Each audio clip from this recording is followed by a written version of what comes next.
The first time she said it, she didn't raise her voice. There was no anger in her tone, no bitterness, just quiet certainty. I don't need forgiveness, she said. I remember the words because of how final they sounded. Not cruel, not defensive, just done. Like a door closing. We were standing in the kitchen.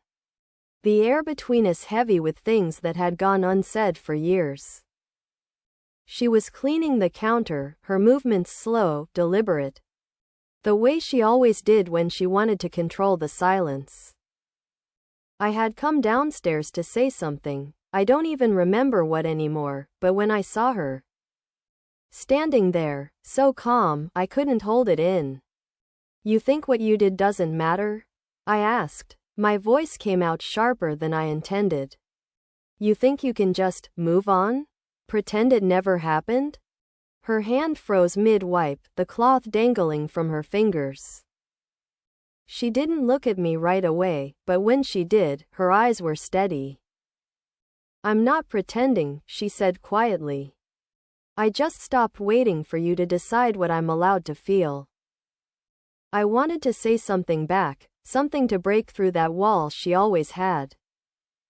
But I couldn't, because somewhere beneath her words, there was a truth I didn't want to face. She wasn't asking for anything anymore. I used to think forgiveness was power, something I could withhold to make her feel what I felt. After everything that happened with him. After the nights filled with silence and unspoken guilt, I thought she owed me something.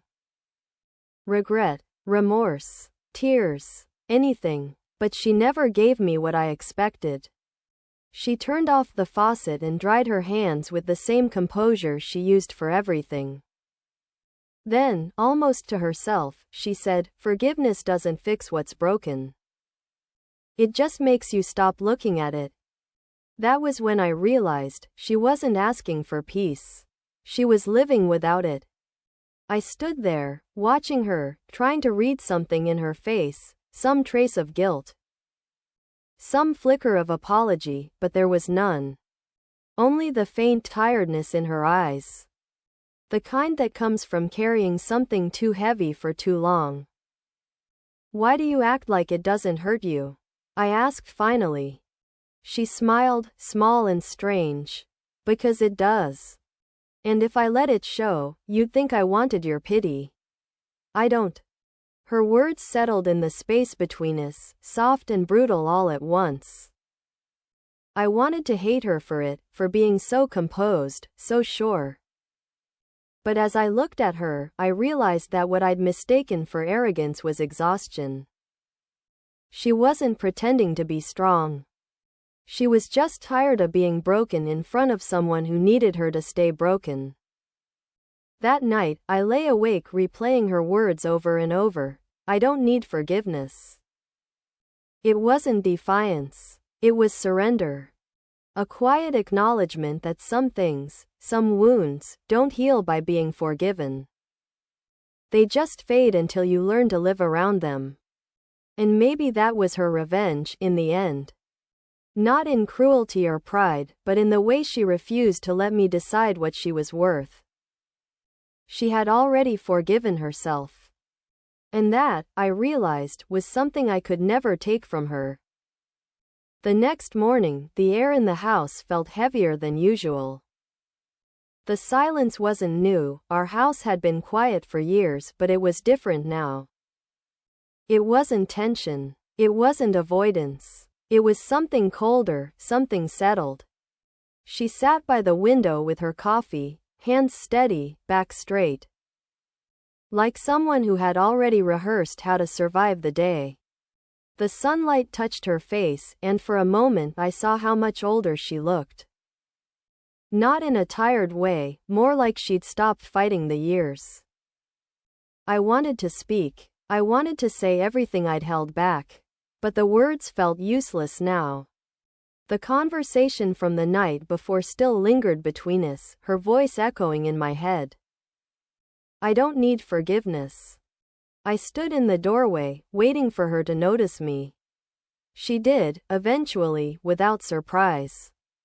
Her eyes flicked toward me, then back to the cup in her hands. Couldn't sleep? She asked. I shook my head. You? A small smile tugged at the corner of her mouth. I stopped losing sleep over things I can't change a long time ago. That stung more than I expected.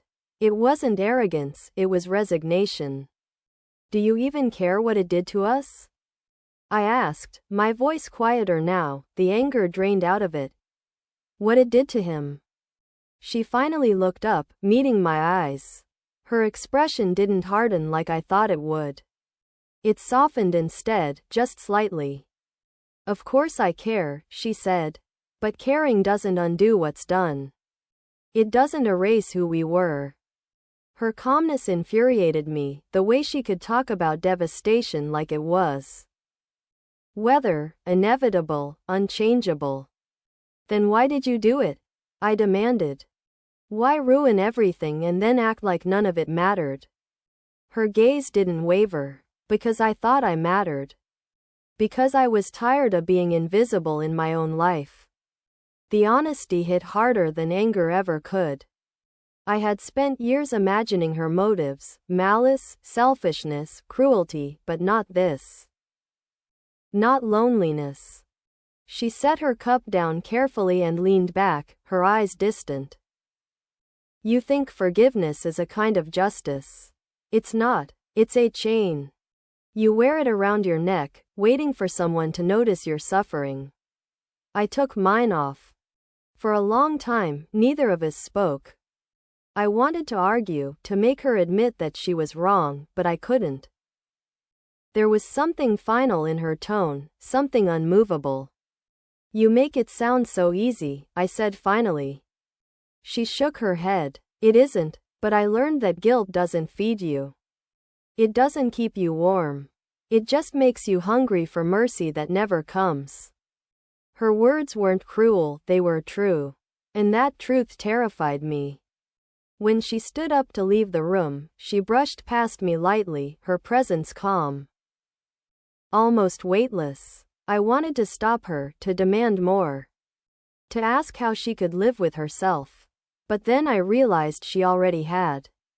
She had found a way to live with herself, and nothing I said would undo that. After she was gone, I looked at her empty coffee cup on the table. The faint ring of her lipstick still marked the edge. It felt like a message, a quiet reminder. She wasn't asking to be forgiven because she didn't need absolution. She had already made peace with her ghosts.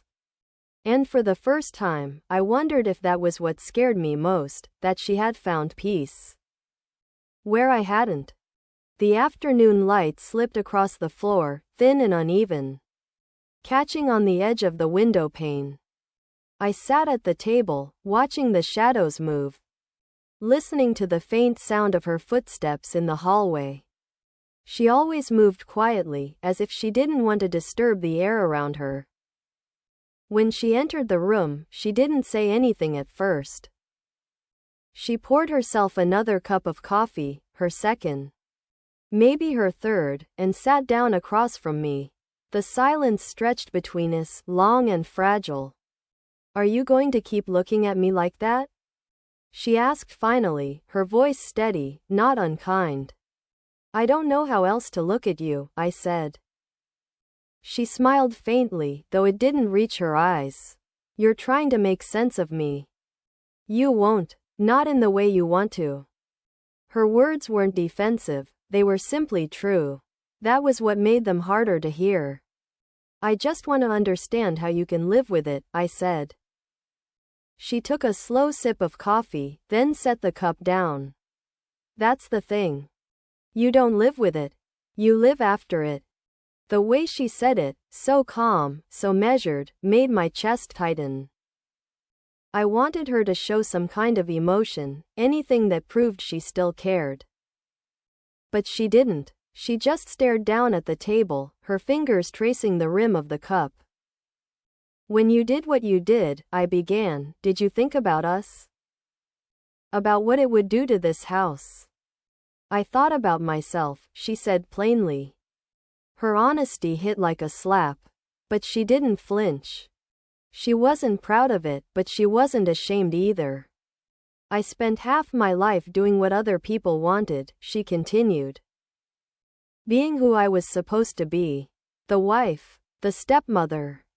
The quiet, agreeable one who holds everything together while no one notices her unraveling. And then one day, I realized I was gone. Just gone. And when I tried to find myself again, it was already too late.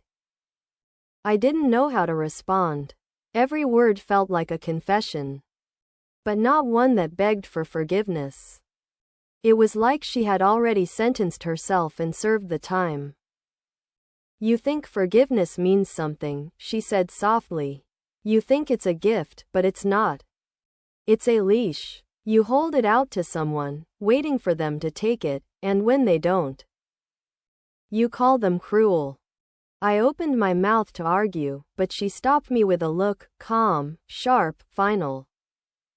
I don't need your forgiveness, she said again, quieter now. I needed it once.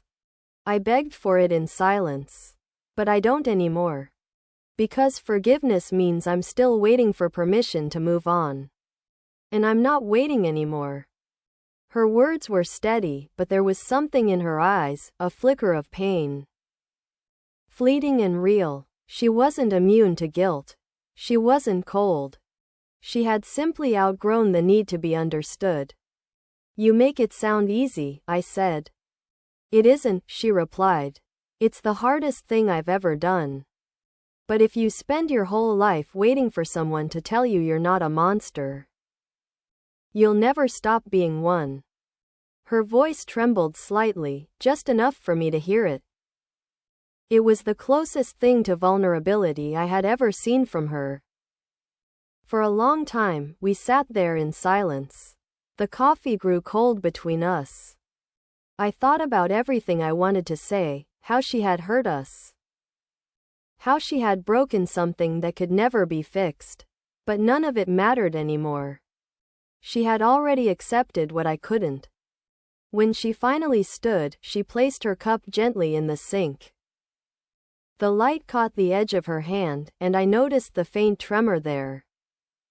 Do you hate me? She asked, not turning around. I hesitated. Sometimes. She nodded, as if she'd expected that. Then at least it means you still care.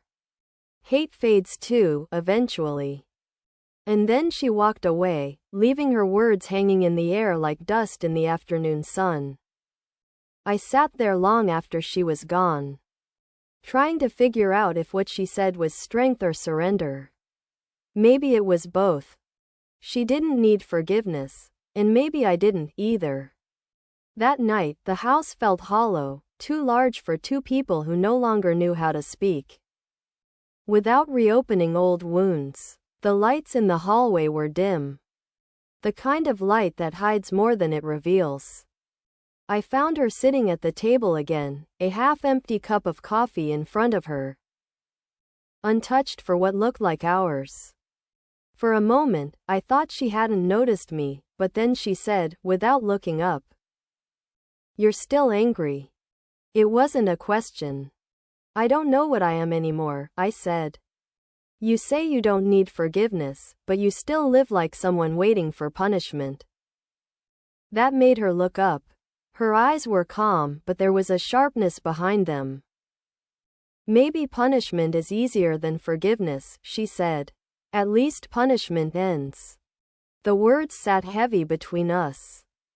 I walked closer, leaning against the counter, unsure why I was even still talking to her. Maybe it was curiosity. Maybe it was something like pity. Or maybe I just wanted to understand why someone could destroy so much and still sleep at night. Do you ever regret it? I asked. She didn't hesitate. Every day. Then why? Because regret isn't the same as guilt, she interrupted softly. Regret is memory. Guilt is a wound. I've let mine heal. I wanted to believe that was possible. I wanted to believe that the kind of pain she had caused could be erased just by deciding it was over. But I couldn't. I had spent too many nights replaying every moment that led us here. Every silence that grew into distance. You talk about it like it's all in the past, I said. But it's not. You can't just decide when it stops mattering.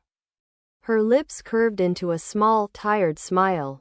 You think it matters because you need it to. You need a reason to hold on to what's broken. But some things don't need to be fixed. They just need to be left behind. I stared at her, frustrated and confused. That's easy for you to say. You get to leave. I'm the one who has to live with what you left. Her expression didn't change, but her eyes softened. You think I left anything untouched? You think I walked away whole? She reached for the cup, then stopped, her hand trembling slightly before she withdrew it. I lost everything too, but I learned something. Forgiveness isn't the same as freedom.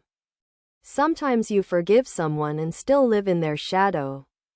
Sometimes you stop forgiving and finally step out of it. Her voice was quiet, but every word landed like a truth I wasn't ready to hear. Then what are you? I asked. If you're not sorry, and you don't need forgiveness, then what's left? She looked at me for a long time before answering. Human. Just that. It was such a simple answer that I almost laughed. But I didn't. Because deep down, I knew it was the only answer that made sense. The room was quiet again, the kind of quiet that wasn't awkward anymore. It was something else, something like acceptance. She pushed the coffee cup aside and stood. You'll understand one day, she said. When you do something you can't undo. When you realize that forgiveness doesn't erase what you did, it only changes what it means to you. I wanted to tell her I would never be like her. That I would never make peace with hurting someone the way she did. But I didn't say it. Because I wasn't sure I believed it. She turned to leave, her shadow passing across the floor, long and still. For a moment, I almost stopped her. I almost said the words I'd carried for years. The ones that always got stuck somewhere between hate and grief. But I didn't. She was right about one thing: some things don't need to be fixed. Some things just stop echoing when you finally stop listening. When she was gone, I stood there in the empty kitchen, her last words replaying in my mind. Forgiveness isn't freedom. And for the first time, I wondered if she had freed herself, or if she was just better at pretending than I was. She left early the next morning. No suitcases, no long goodbyes, just the sound of the front door closing softly. As if she didn't want the house to notice. I stood at the top of the stairs and listened to the silence that followed. It wasn't like the silences that used to fill this house, the tense, brittle kind that pressed against your chest. This one was almost peaceful. Empty, but clean. Her coffee cup was still on the table, half full, a faint circle of warmth beneath it. She hadn't washed it like she always did. For some reason, that felt deliberate, like a final message: I was here. But I'm not coming back. I didn't move for a long time. I thought I'd feel relief. I thought the air would feel lighter without her in it. Instead, everything felt heavier, quieter, like the house itself was holding its breath. On the counter, she'd left a folded piece of paper. No name on it, just a single line written in her small, neat handwriting: forgiveness is only useful to those who still need saving. I stared at it, reading it over and over until the words blurred. It wasn't an apology. It wasn't a plea. It was a statement, as final and self-contained as she had been. I wanted to be angry. I wanted to tear it up, to throw it away. To prove that her words meant nothing. But I couldn't, because deep down, I understood. She wasn't running away from guilt, she was walking away from the idea that anyone else could redeem her. The rest of the day passed in a blur. I kept expecting her to come back, to walk through the door, to fill the house with her quiet presence again. But she didn't. As the light faded, I wandered through the house, noticing the small absences she'd left behind, the faint scent of her perfume, the empty space on the shelf where her books had been, the missing hum of her late-night movements. Everything she touched had always been subtle, even her departure. By nightfall, I found myself sitting at the same kitchen table where we'd spent so many evenings in silence. The coffee stain on the wood was still there, shaped like a faint ring. I traced it with my fingers, wondering if it would fade, or if, like everything else about her, it would linger just enough to be remembered. And I thought about her words again. Forgiveness is only useful to those who still need saving. Maybe that was her final act of defiance, refusing to be defined by what she'd done, or by what anyone else thought she should be. She had stopped asking to be understood. She had stopped waiting for forgiveness. And in doing so, she had taken something from me too, the illusion that forgiveness was mine to give. The realization settled in like dusk. I had been holding on to my anger because it made me feel righteous. It gave me control in a story where I'd always felt powerless. But now, with her gone, there was no one left to aim it at. No one to blame. Just the echo of her absence, and the quiet truth she'd left behind. Forgiveness had never been for her. It had always been for me. And now, without her here to fight against, I wasn't sure what to do with it. I stayed at the table until the moonlight crept across the floor, cold and silver. Then, slowly, I picked up the paper she had left and tucked it into the drawer beside me. Not as a keepsake, not as a token, just as a reminder. Some people don't ask for forgiveness because they've already learned to live without it, and maybe that, in its own quiet way, is what freedom really looks like.